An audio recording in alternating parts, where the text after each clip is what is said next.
Good evening, everyone. My name is Ashley Coleman, Executive Assistant at Striving for Justice, LLC. And today I have with me our Director of Operations, William Watson. Now, I know we promised there was going to be a part 2 to our last video, and William is going to explain why there's not a part 2 today, but we do have some exciting things in store. So without further ado, here is William Watson, our Director. How you doing out there, fans? How you doing? William Watson. How y'all doing? Director of Operations, Striving for Justice. If y'all will remember, a couple of weeks ago, we did a segment on SMART program. Unfortunately, we were supposed to have a certified peer specialist as our guest today. However, we must get approval from the administration before we can have him to interview for us. So that will be coming soon. Be patient. We'll have that too. It's definitely a exciting program. And what we want to do now is describe a little bit about Striving for Justice and about some of the things we're doing in the upcoming future. So my name is William Watson. I'm Director of Operations at Striving for Justice. This is a criminal justice company. We do a plethora of things for incarcerated citizens as well as their family. To include parole representation, investigative services, also re-entry programs and the like. So some of the things that we have in store and I decided to talk about is we have a book. Striving for Justice will be in the book, and this theme will be coming up around. So the theme of the book, the title of the book, the working title of the book is You Can't Make This, and we do up. So you can substitute the or whatever you want to. It could be stuff, it could be mess, it could be whatever. But you just can't make the stuff up that's going on. So that's going to be the book, and it's going to be a lot of anecdotes. It's going to be funny, serious, and make you proud, make you glad. That's the goal. It's going to be thought provocative. So that is the goal of this book, is to make the average person think. Think about, especially people that have been going through this ordeal that a lot of us have gone through. It'll make you think, but it'll make you laugh too. And it'll make you ponder on things. So the next thing we want to do, and we will be doing, is Striving for Justice will be presenting a podcast. And I guess the theme will be, you can't make this up. You can't make it up. So the podcast will have funny guests. And again, it'll be the same theme as the book. We will be serious sometimes. We will be funny, anecdotal, That's the goal. And once again, to make you ponder on stuff. So I have a couple of stories that I would like to share in the vein with the podcast. So we heard the congressional, brain freeze real fast. Let's go to a commercial. We don't have commercials yet, so just give me a minute. Once we get a little better fan base, we'll have commercials. So now I'm back from this commercial. So we have the United States Senator called Tim Scott, a distinguished gentleman from South Carolina. So last week, he made a comment that I must tell my audience about. And once again, when I finish the story, you have to say you can't make this stuff up. And remember, you can substitute the word stuff for anything. So everybody know the former President Donald Trump. He was indicted on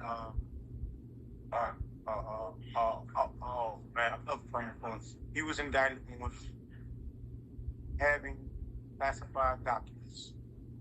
So, as we all know, that is a felony. Of course, he had it in the bathroom, and the bathroom locked. So maybe he can get away with that. But according to Kevin McCarthy, the House Speaker, the bathroom locks. So Donald Trump had these documents. He's indicted for them. So Tim Scott, during one of his famous interviews, he says, yes, no, the criminal justice system is just not fair. It's weighted. So I say to myself, black man from the South, where have you been for the last 100 years? But then let's assume that Mr. Tim Scott is in his mid-50s. So let's give him an excuse the first 10 years of his life. Because most 10-year-olds on under doesn't know anything about the criminal justice system. But I think when you get to be a certain age, especially down south, you understand about the criminal justice system, right? So this comment really weighed heavily on me because you're talking about, as a black man, the justice system isn't fair. But the first time I've ever heard you say this is when Donald Trump gets indicted.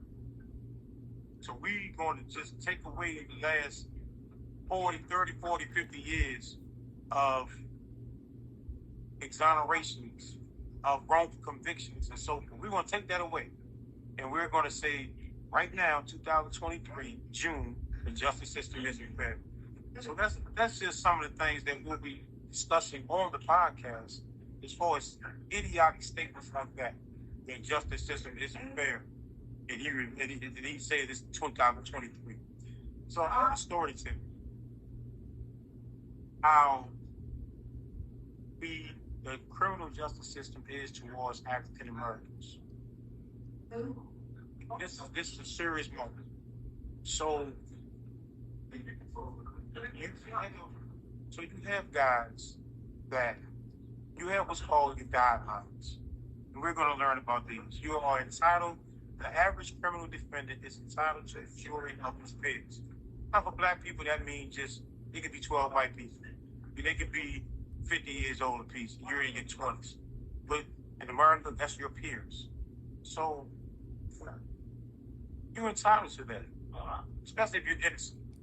So this is a real situation. So you have what's called your personal guidelines. For example, if you haven't committed a crime ever, so you faced with the criminal justice system as a black American, as a black African American in America, and you maybe your personal guidelines is like maybe 1 to 3 years. So you have our Caucasian brothers, same situation, 1 to 3 years. I want y'all to hold on to that. The personal guidelines is 1 to 3 years. Both of y'all go to trial. Both of y'all lose trial. Caucasian brother will get that 1 to 3. The black man will get whatever that charge carries. So let's say it's in Maryland, first degree assault. That's 25 years. So you'll possibly get 25 years for your first offense because you went to trial. And I say that because you have Hunter Biden. I think we understand what's going on with the president's son. He has taken a plea deal for tax evasion, 2 counts of tax evasion, and weapons charges. Now in Maryland, you call it a weapon, it's a mandatory minimum. But of course, Hunter Biden, the Fed, is not. It's probation. So the Republicans, everybody on the right, is saying that's not fair. That's not fair. He got probation. That's not fair. The criminal justice system is not fair. Once again, here we go again with this criminal justice system not fair in 2023. Like they just came up on this epiphany in 2023. But Hunter Biden has done nothing wrong. To say that he has taken a plea that's afforded to every white person in America. It is what it is. A black man can take a plea, and his plea is going to be outrageous. It just is what it is. And again, you can't make this stuff up. This is real life facts. I met a guy maybe 10, 15 years ago, and he was accused of rape. Now, like a lot of us that was in the streets, I wasn't, to be honest with you, but a lot of us that were in the streets, fast life, fast living. So, you know, you might have a lady of the night, Miss Ashley, you know what I mean by that, a lady of the night. Maybe you don't. It's a prostitute, it's a working lady, you know, the typical names. So you have a lady of the night, and you have sex with her. And this guy, you know, her husband came home, he got out the window, he took the money that he paid her. She cried rape. So he went to trial. He was found not guilty of the rape. The jury believed him. However, he was found guilty of having oral sex with her. And you know, some states, a lot of states, it's illegal to have oral sex. Illegal. But this particular situation, the charge carries 0 to life. This young man received a life sentence for having oral sex. A life sentence for having oral sex. It's called a sexual offense. It happened to a young football player in high school in Georgia. But because Oprah Winfrey and her cohorts was able to drum up enough support for them, he was able to get out of prison in the state of Georgia. But in other parts, you don't. A lot of people don't have that commercial. A lot of people don't have Kim Kardashian. They just don't. But they have Striving for Justice. And that was a commercial, by the way, audience. That was a commercial. They have Striving for Justice. So, seriously though, a lot of people don't have the mechanism. A lot of people don't have $40,000, $50,000, $60,000 to go pay for an attorney to be an advocate. A lot of them have maybe $700, $1,000. That'll get them an investigator for like a couple hours, and then they'll have to go with a public defender who doesn't have their best interests at heart. Not saying all of them do, but some of them don't. A lot of them don't. So that's where Striving for Justice come in. Hey, go see, ladies and gentlemen, I'm able to talk and do my own commercials. So anybody out there, you want to buy some ads on this podcast, let me know. We can get it jumping. But it's nice to talk to y'all out there. I always enjoy talking to my audience. Today I was a little on the goofy side, but there's some serious stuff that really needs to be addressed.